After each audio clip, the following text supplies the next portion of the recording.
And so I wanted to talk about some of the things that you need to look out for if you are in the dating scene, and especially if you're middle-aged, right? And this is all new to you, like, you're newly divorced and suddenly you're in this dating pool, like you're middle-aged and like, what the heck?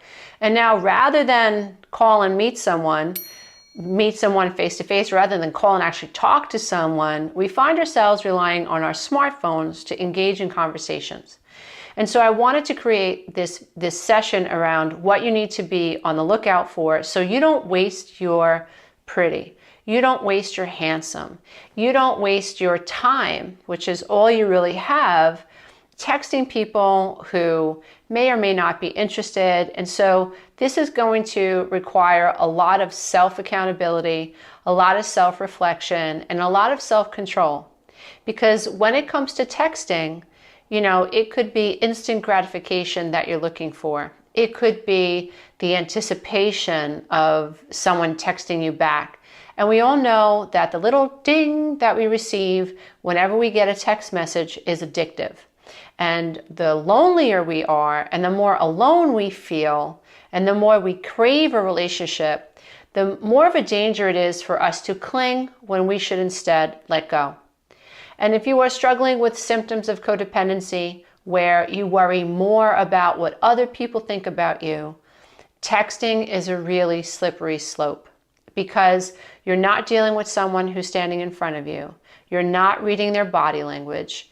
If there's a long pause and you're on the phone with someone, it's obviously awkward and something's up. Or if you're in a relationship with someone, you're sitting in the car with them and things get awkward, at least you can say, wow, that was awkward. But texting leaves so much into question. Like, we're left to what is he thinking, or what is she thinking, which is a tremendous vat of quagmire for someone who struggles with codependency. Someone who struggles with codependency is someone who worries way too much about what other people think about them than what they think about themselves. And so you're someone who struggles with a sense of self. You're someone who is accustomed to one-way relationships. You're used to acquiescing and subjugating your needs for the sake of others. At the crux of it, you fear abandonment. And you fear abandonment because you've been abandoned. You've either been physically abandoned, mentally or emotionally or psychologically abandoned early on in life, between the ages of 0 and 7 in most cases. And you can experience abandonment later on also. But these are the years that your brain is being wired for socialization. These are the years when you need to develop an ego boundary or a sense of self. And by the time we're 3, 4, 5 years old, we should have some idea of a self, and that the self, in the best case scenario, the self that we think we are, even unconsciously, is good, is worthy, and is valid. And if you are someone who grew up feeling like, I don't know if I'm valid, I don't feel valid, I don't feel good enough, I feel broken, I don't know who I am, and you're out and about and you're dating and you're trying to find a divine mate, and you are pulled into this new world of technology, texting can be a true crazy-making situation. So I want to have a very real conversation with you, right? I want to have a tough love conversation with you, because you don't need someone to sugarcoat it. You don't need someone to tell you that you should hold on when you shouldn't hold on. You need someone to help you really see things for what they are, right? And so I don't say anything from a place of wanting to embarrass anyone. It's really a place of, can we have a real conversation about this? And are you willing to see this? And are you willing to let this go? Because it's just not enough. Because you are enough and you deserve more. And can you sit in the place of, I deserve more, even when you're receiving breadcrumbs? Now, for someone who has never really had a full meal, breadcrumbs look pretty good. I know that that's the way I lived my life. I was so accustomed to not feeling loved and not feeling seen that when a boy paid attention to me, it was like, I'm in. My first boyfriend, my first serious boyfriend, no joke, used to time me. I would get home from school. He lived a few blocks away, and he would say, okay, I'm going to give you 5 minutes to get here. And I'd throw my books onto my bed, and I would run out there hoping that I could make it there in 4 minutes and 55 seconds just to prove how much I loved him. And hopefully he would say, good girl, Lisa. See, you are worthy of my love.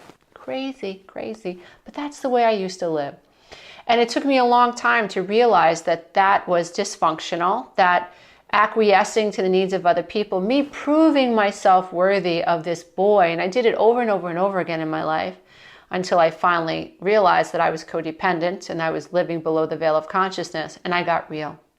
And it was through the ability to see what was really going on and holding myself accountable and realizing that I was a love addict. I craved these relationships. I was addicted to relationships.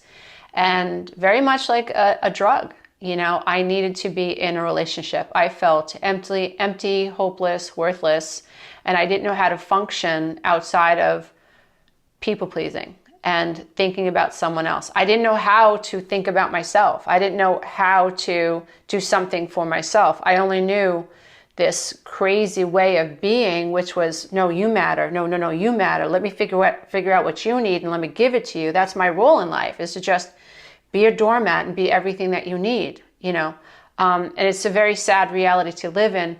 But once you realize it, you can awaken. So let's talk about some of the signs. I wrote down 10 signs that someone is wasting your time through texting. So the first sign is that you are chasing the thread. So in other words, you start texting someone and you realize that unless you text them back, they don't text you back. So you're chasing the thread, right? So it's a one-way texting situation. So it's not fluid. And you feel like if you didn't text this person back, you hear yourself wondering, would they even care?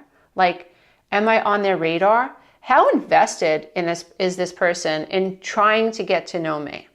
Now, when you're in a relationship with someone, or at least beginning a relationship with someone, and if they're interested, they act like it. And if this person is worth your time, then they don't make you chase them, right? So you get the sense that they're very interested, even in texts. And so you feel that it's fluid. But a sign that you're wasting your time, you know, texting someone early on, is that you're the one chasing the thread. You have to be honest with yourself. Am I chasing this bumper? I remember Oprah Winfrey sharing a story one time where, you know, she was either metaphorically saying that she did it, or maybe she did it, I don't know. But I remember the story years and years and years ago with her talking about how she used to chase after men. And so if you are a chaser and you feel like you're chasing a thread, then you have to be honest with yourself, dear one, and you have to say to yourself, no more. Leave it right where it is. Because as long as you keep giving your energy to this, it's like you're giving your energy to a black hole. And there are people that enjoy being chased. And if they're making you chase them in a text, they're going to make you chase after their love. And that's just no bueno. You deserve more.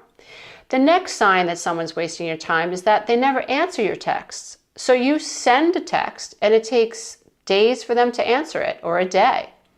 And if someone really was interested in you, I mean, give me a break. These days, who's not without their cell phone? Okay, there are people that aren't attached to their cell phones, and I say kudos to them.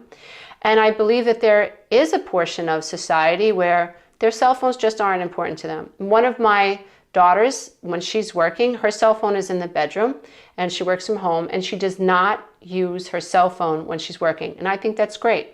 And there are people like that. But generally speaking, when you're in the dating scene and you are on dating apps and you're trying to get to know people, at least try to date people, I would say more often than not, your phone is probably close. And there's really no reason to wait a day or two or a week to answer a text. So if you are dealing with someone who simply doesn't respond to your text, like I said earlier, this is someone who either wants you to chase them or who's not interested. So don't invest your time in someone that isn't interested. Would you spend your money at a restaurant if the waitress and the owners made you wait hours to sit at a table and there was no one in the place, they just didn't care whether you stayed or you went? Probably not. You'd probably say to yourself, you know what, I can take my money and I can go down the street where it will be appreciated. So think of it that way. If someone doesn't text you back, don't waste your time.